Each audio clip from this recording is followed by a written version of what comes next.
السلام عليكم ورحمة الله وبركاته. ازيكم يا حبايبي، عاملين ايه؟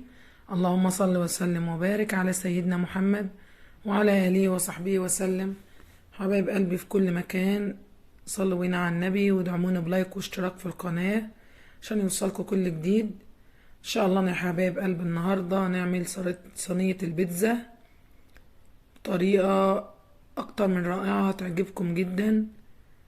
ويلا يا حبايب قلبي نعملها مع بعض كده خطوة بخطوة، ونبدأ إن شاء الله بالمقادير. بسم الله الرحمن الرحيم. نبدأ إن شاء الله نحضر معانا كده 2 كوب من الدقيق، عليهم معلقة كبيرة من الخميرة، ونضيف إن شاء الله عليهم معلقتين من الزيت، زيت زيتون، ونضيف عليهم ذرة من الملح كده، وننزل عليهم إن شاء الله بمعلقة كبيرة من السكر.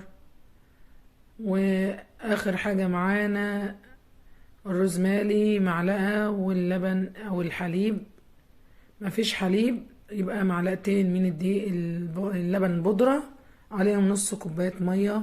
نبدأ نخلطها معانا كده خلط بسيط، مش عايزينها عجينة يابسة، عايزينها تبقى مرقة معانا ومش معجونة قوي يا جماعة. نتركها لمدة نص ساعة تخمر معانا، وإن شاء الله نحضر الكبة. ننزل ب3 حبات من الطماطم، على قرن فلفل، و3 فصوص من الثوم. نبدأ نخلطها معانا، عايزين الخليط بدون أي إضافة مية ليه.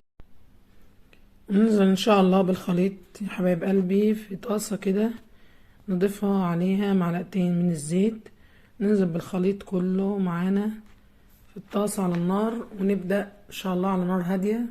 ننزل عليها بالبهارات، معلقة من الزعتر، ومعلقة من الكزبرة المطحونة، معلقة من الفلفل الحار، ومعلقة من الملح، ومعلقة من الكزبرة.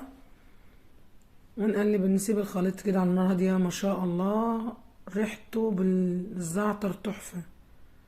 نبدأ ان شاء الله العجينة بعد ما خمرت معانا، نجيب صينية نحضر فيها ورقة زبدة، ونفردها كده في الصينية حسب ما انتوا حابين، صينية بايركس او صينية، اي صينية، المهم يبقى ضايفين من تحت ورق زبدة بحيث ما تلزقش مننا او تطلع معاك بكل سهولة بإذن الله. نزلنا بالخليط بتاع الطماطم او بالصوص. ما شاء الله يا جماعة الصوص رائع جدا، من احسن صوصات البيتزا. الصوص ده بطريقة روعة خيال. بنفرد الصوص معانا كامل، ما نخليش اي حاجة في العجينة باينة خالص، بالذات من الطروف. نخلي كل حاجة مدهونة معانا مفروضة فرد كويس. حضر معانا الحشوة، جبنة شيدر، لازم جبنة يكون لها طعم، بلاش موزاريلا كتير بحيث ما تطلعش معاكي يعني ايه اوفر شوية في الحاجة. لازم نضيف جبنة يكون لها طعم في الاكل. وحضرنا معانا تونة بزيت الزيتون، جميلة جدا في الاكل. واللي يا جماعة لو عايزين تغيروا التونة تضيفوا لحمة مفرومة او دجاج عادي مفيش مشكلة، بس احنا نقولنا نغير المرة دي.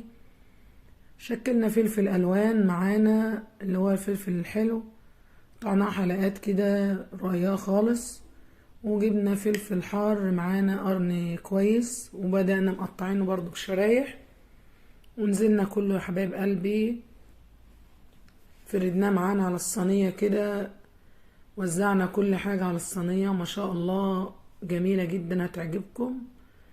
وجبنا معانا الزيتون الألوان الأخضر والأسود، وشكلنا. المهم يا جماعة كتروا الحشوة في الصينية، يطلع الطعم معاكم حكاية جميلة، وريحة وشكل وطعم وكل شيء.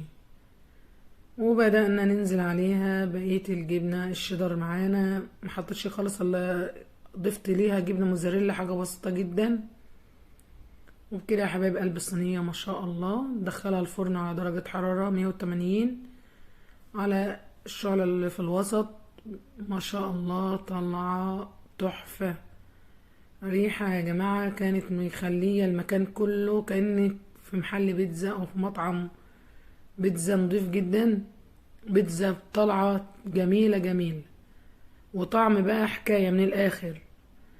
ما شاء الله البيتزا طبعا يا جماعة جميلة بكل معنى الكلمة. طلعنا البيتزا بسهولة جدا، لان احنا كنا فاردين ورق الزبدة على طبق كده تقديم. ما شاء الله يا جماعة، مش هقول لكم. طبعا اللي يعملها ان شاء الله تعجبه جدا. طريقة البيتزا دي اطعم من المحلات، هتعجبكم باذن الله. بدأنا نقطع فيها تقطيع كده مثلثات زي ما انتوا حابين بقى يا حبايب قلبي، على قد لأولادكم قطعوها زي ما تقطعوها، بس طالعة تحفة. اللي عايز طبعا يعمل مقادير صينيتين او كده يخلي المقادير مرتين. انا عاملة على قد صينية واحدة. وبدأنا ننزل عليها بالكاتشب، ونزلنا عليها بالمايونيز. وقولوا لي ايه رأيكم يا حبايب قلبي، دعمونا بلايك واشتراك في القناة عشان يوصلكوا كل جديد. السلام عليكم ورحمة الله وبركاته.